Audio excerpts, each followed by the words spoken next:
Election campaign today, Labor released what it calls its 10-year economic plan. It included the admission the budget deficit would be deeper under Labor before it gets better. What it didn't include were Labor's costings for its promises, leading the Prime Minister to dismiss it as a glossy brochure. A flying visit to a marginal seat. How does it feel, Prime Minister?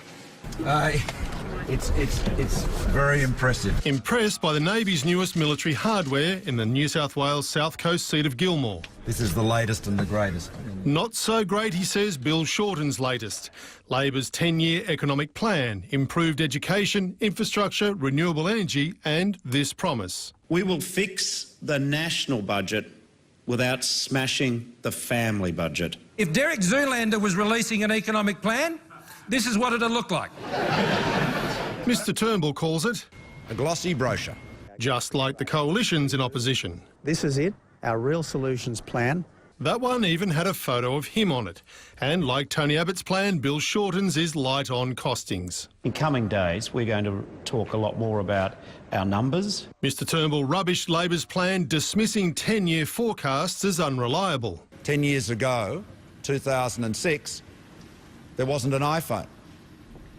People didn't have smartphones. But then talked up his own 10-year forecasts on company tax cuts. For every dollar of company tax cut, there is $2.39 benefit to consumers. Mr Turnbull picks and chooses his facts selectively. But Labor conceded an inconvenient fact. Its plan will deliver deeper budget deficits in its first 4 years, which economists say will put pressure on our AAA credit rating.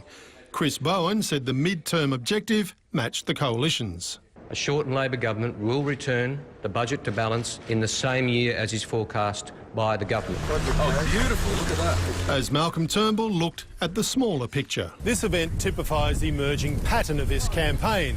Bill Shorten making multi-billion-dollar announcements trying to carry the nation, and Malcolm Turnbull handing out much smaller amounts at a local level, hoping to cling to power one marginal seat at a time.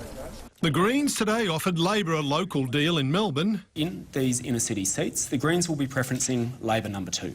Seeking Labor preferences in return. Their silence on the seats that are required to form government, to change government, speaks volumes. That sounds like no deal. And Mark Riley is here in Sydney tonight. Mark, is Malcolm Turnbull correct? Are 10-year plans too long, too ambitious? Yeah, he is right, Mark. 10-year projections are never accurate, but that also means that Malcolm Turnbull's own numbers won't be right either. This is a traditional campaign argument we've got here. Show me your costings and I'll show you mine. It seems like Labor might be the first to roll theirs out, hopefully before the last week of this campaign.